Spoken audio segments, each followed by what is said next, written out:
Jubilito TV Official. So ayun, sa mga kabagis, Jubilito TV Official po, at eto na naman po muli ang isang edisyon ng ating reaction video, mga kalingap at kabagis, no? Pero bago po lahat, syempre po, mega love shoutout po muna kay Kuya Val Santos Matubang, kay Ate Edna Vlogs, kay Kalingap Rab, kay Ruel of Malalag, Kalingap netizens, Kalingap supporters, Kalingap subscribers, at syempre po ang ating mga Kalingap partners. Mega love shoutout po sa inyong lahat. So ito na nga mga Kalingap at kabagis, no? For today's reaction video, gawa lang po natin ang reaksyon at muli po pagbibigay ng opinion dito nga po sa naging previous na mainit na usapin at issue in regards po dito sa Dandit community, no? Na kung saan mga Kalingap at kabagis ang misteryosong t-shirt na sinuot po or suot ni Joy ay masyado pong binigyan ng malaking issue. At marami ang nagsabi, marami ang nagtampo kay Kalingap Dan na bakit daw po yung suot ni Joy ay kaparehas ng biniling pasalubong ni Kalingap Dan, ng espekulasyon ng mga lumalabas sa social media ng special someone daw po ni Kalingap Dan ay ito pong si Joy.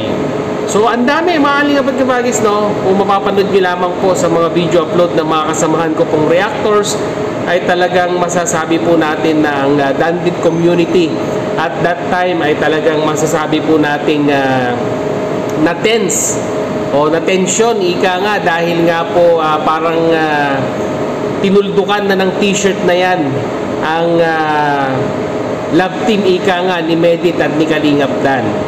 At although mga Kalingap at kabagis, nilinaw naman po ni Kalingap Dan sa kanyang previous live streaming kung kanino po talaga yung pong t-shirt na yon, ay at least kahit pa paano po nalinawan po, no, mga Kalingap at kabagis, ang sambayanan at ang community ng Dandit. So at least kahit pa paano po nabunutan, no, ng tinik ang kalooban ng community po ng Dandit, dahil ang buong pag-aakala po nila ay ang pasalubong na iyon, no, ay para po kay Joy, which is klinaro naman ni Kalingap Dan na wala po siyang ibinibigay na damit or pasalubong dito po kay Joy, mga Kalingap at kabagis, no.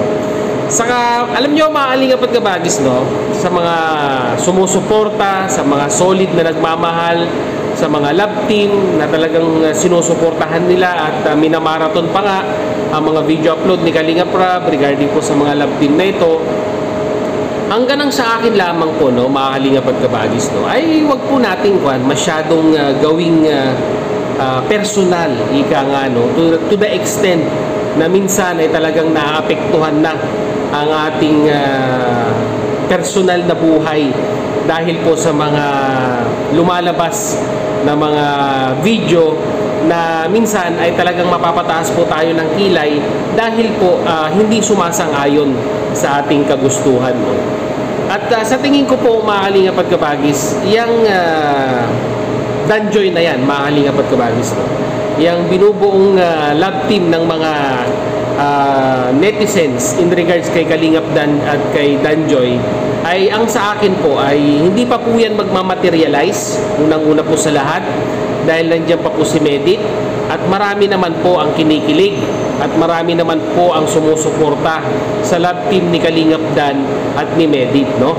At saka wag po nating sirain yung programa ni Kalingap Rab regarding po kay Medit at sa kanyang love team na si Kalingap Dan, dahil alam naman ni Kalingap Rab, no, na may chemistry po. Kaya nga po nabuo ang kaya nga po nabuo ang Dandit, dahil nakitaan ni Kalingap Rab na may spark, may may chemistry po yung dalawa, na kung saan ay kung titignan naman po natin sa mga number of views, although hindi pa niya kayang lampasan ang mga video upload in regards kay Edsy at saka kay John Carl, ay kung solid na susuportahan ng community ng Dandit po yan, no? Kung marathon din po nila yan, ay pasasaan po ba mga Kalingap at kabagis at rarampa din at aangat ang views ng love team po na Dandit. So, at saka sa mga bashers, mga kalingap at kabagis, iwasan na po natin na makapagbanggit ng mga bagay-bagay na nakakasira po, sa programa po ng love team ni Kalingap Rab, lalong-lalo na po yung mga solid na di umano panatiko na nga, mga kalingap at kabagis na sumusuporta, na kung saan ay to the extent minsan ay umaabot na po sa nagbibitiw na po sila ng hindi magaganda, Sana wag po natin gawin yon. Bagkus suportahan na lang po natin, kung ano man ang ibato ni Kalingap Rab sa ating mga video upload in regards po sa mga K-Angels at sa kanilang mga love team, ay suportahan po natin.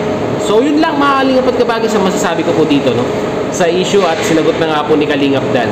So ito na, panoorin na po natin yung statement na binigay ni Kalingap Dan regarding po dyan sa misteryosong t-shirt na yan. So narito po yun. Liza Valer, shoutout po. Pwede, ang daming galit. Ay, kaloka. Huwag po kayo magalit, mga kalingap.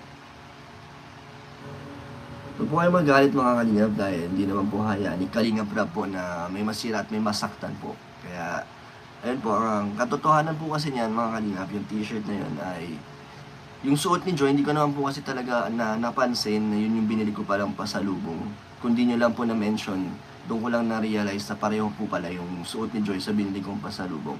So, ayun nga, nagkapareho po yata kami ng pasalubong ni Biancy. At yung binigay niya, yung t-shirt ko po talaga, nandito po sa akin na binili ko sa Palawan. At yun po ay para sa kapatid ko, kay Hana po. Sa kanya po talaga yung t-shirt na binili ko from Palawan. Yun po ang special someone natin ng ating kapatid. Siyempre, siya lang nag-iisang babaeng kapatid natin. Kaya tinuturing natin siyang special someone. Pero huwag po kayo mag-isip na bakit na hindi special si Medit sa akin. Special po si Medit sa akin bilang isang partner natin, bilang isang love team. Special po yan. Tulad niyo po, mga supporters at sa mga nagmamahal sa amin. Special po kayong lahat. Sa amin, ng buong Kalingap, kay Kalingap Rab, mahal po kayo niyan. Kaya hindi niya po hahayaan na masaktan si Medit at ang mga supporters ng Kalingap na hindi natin pinaglalaruan po ang mga nararamdaman niyo po. So pasensya na po sa mga na-stress kagabi, sa dami niyo pong message po, hindi ko po nasagot kasi ayoko naman pong palakihin pa po yung issue. So, ayun, sabi ni Kuya Bobby, malinaw na para sa akin pa. So, Kuya Bobby, pa nagkasya sa ito, suotin mo So, yun po mga kalingap, nasabi ko na po, hindi po galing sa akin yung suot ni Joy. Hindi ko po binigay kay Joy ang ating pasalubong. Kaya huwag na po kayong mag-isip, huwag na po kayong mang-bash or manira ng mga tao. Huwag niyo pong i-bash si Joy, huwag niyo rin pong i-bash din si Medit. Wala naman pong yun. So yun nga, sa kapatid ko po talaga yun, yung pasalubong na yun. Ayun yung sinasabi ko pong bibigyan natin ng pasalubong kasama ang pamilya. Ayun, si Medit nga po yun na binigyan natin ng pasalubong. Pati ang kanyang magulang ng ref magnet at mga keychains. Yun po yung tinutukoy ko. So, syempre isa si Medit sa priority natin na mabigyan ng pasalubong dahil bilang isang love team niya po, bilang partner. Yan, para sa inyo rin po. So ayun po, nasagot ko na po ang inyong katanungan.